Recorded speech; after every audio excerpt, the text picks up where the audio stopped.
ಮಗನೇ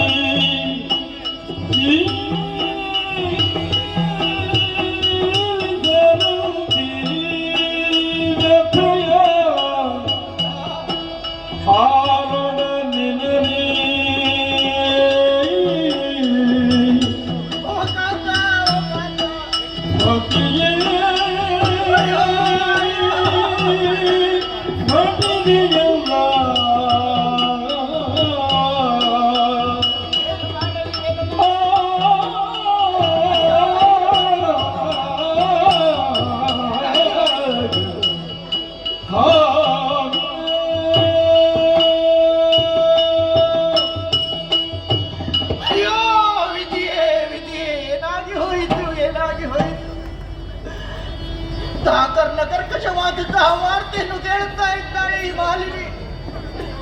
ನನ್ನವರು ನನ್ನನ್ನು ಅಗಲಿ ಬಲು ದೂರ ಸಾಗಿಬಿಟ್ರಲ್ಲ. ದಾಂಪತ್ಯ ಜೀವನದಲ್ಲಿ ಆದರ್ಶವಾಗಿ ಕಾಣಿಸಿಕೊಳ್ಳಬೇಕು ಮಾಲಿನಿ. ಸ್ವರ್ಗ ಪೀಠವನ್ನು ಏರಿ ಆ ಸಚಿವ ಸ್ಥಾನವನ್ನು ನಿನಗೆ ನೀಡುತ್ತೇನೆ ಎಂಬುದಾಗಿ ಮಾತನ್ನು ಹೇಳಿ ಹೋದರು. ಆದರೆ ಮರಳಿ ಬಾರದ ಸ್ಥಳವನ್ನೇ ತಲುಪಿದ್ದೀರಲ್ಲ. ಸ್ವಾಮಿ ಸ್ವಾಮಿ ಸ್ವಾಮಿ, ಈ ಜೀವನವೇ ನಿಮಗೆ ಇದ್ದದ್ದು.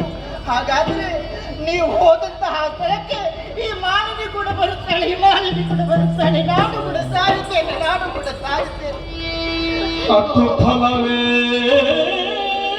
ನಿನ್ನ ಸುಮ್ಮನೆ ಸತ್ತವರು ಬರೀ ಸಮರಪವರ್ಥನಾಗಿಯ ಫಲ ಮೈಜಾಸುರಗೆ ಹದನಗಳಾಗ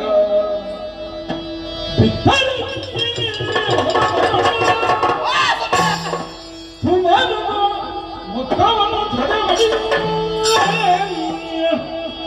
ನಾಕವ ಅತ್ತಿಯಲ್ಲಿ ವಸಗೈಯ ಇರುತ್ತಲಿ ಹರಣ ಮಗನ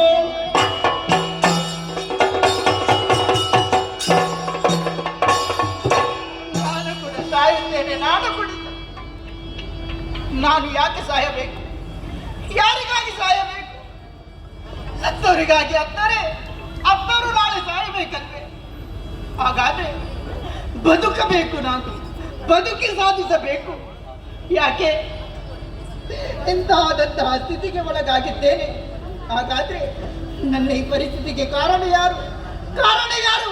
ಎಲ್ಲ ದೇವತೆಗಳೇ, ಎಲ್ಲ ದೇವತೆಗಳೇ, ನನ್ನ ಹಣೆಯ ಕುಂಕುಮವನ್ನೇ ಒರೆಸಿ ಕಂಕಣವನ್ನೇ ಮುರಿದು ಮಾಂಗಲ್ಯವನ್ನೇ ಕಿರುತುರಿ ವೈದವ್ಯ ದೀಕ್ಷೆಯನ್ನೇ ತಂದ್ಬಿಟ್ರಲ್ಲ, ವೈದವ್ಯ ದೀಕ್ಷೆಯನ್ನೇ ತಂದ್ಬಿಟ್ರಲ್ಲ. ನನ್ನದಾದಂತಹ ಹೀನಾಯವಾದಂತಹ ಸ್ಥಿತಿಯನ್ನು ಕಂಡಂತಹ ನೀವುಗಳು ನಗುತ್ತಾ ಇದ್ದೀರಾ, ನಗುತ್ತಾ ಇದ್ದೀರಾ. ಇದು ನಿಮ್ಮ ಶಾಶ್ವತವಾದಂತಹ ನಗುವಲ್ಲ, ಇದು ನಿಮ್ಮ ಕೊನೆಯ ನಗು, ಕೊನೆಯ ನಗು. ನನ್ನ ಕಣ್ಣೀರಿಂದ ಕಣ್ಣೀರನ್ನು ಬರಿಸಿದಂತಹ ನಿಮ್ಮ ಕಣ್ಣುಗಳಲ್ಲಿ ರಕ್ತ ಕಣ್ಣೀರನ್ನು ಬರಿಸದೆ ಹೋದಲ್ಲಿ ತಿಥಿ ಸುದ್ದಿಯಾದಂತಹ ಮಾಲಿನಿ ನಾನಲ್ಲ. ಯಾರು ಇಲ್ಲ ಎಂಬುದಾಗಿ ತಾತ್ಸಾರ ಭಾವದಿಂದ ನೋಡುತ್ತಾ ಇದ್ದೀರಾ. ಇದ್ದಾನೆ, ಇದ್ದಾನೆ, ನನ್ನ ಮಗ ಮಹೇಶ ಇದ್ದಾನೆ. ಮಕ್ಕಳೊಡನೆ ರಾಜಾಂಗಣದಲ್ಲಿ ಆಟವಾಡುತ್ತಾ ಇದ್ದಾನೆ. ಸಕಲ ವಿಚಾರವನ್ನೇ ಆತನಿಗೆ ತಿಳಿಸಿದರೆ ಖಂಡಿತವಾಗಿ ತಾಯಿಗೆ ಉಪಕಾರ ಮಾಡಿಯೇ ಮಾಡುತ್ತಾನೆ. ತಡ ಮಾಡುವುದು ಸರಿಯಲ್ಲ. ನನ್ನ ಉಪಕಾರಕ್ಕಾಗಿ ಮಗನನ್ನೇ ಕರೆಯುತ್ತೇನೆ. ಮಗನೇ ಮಹೇಶ, ಮಗನೇ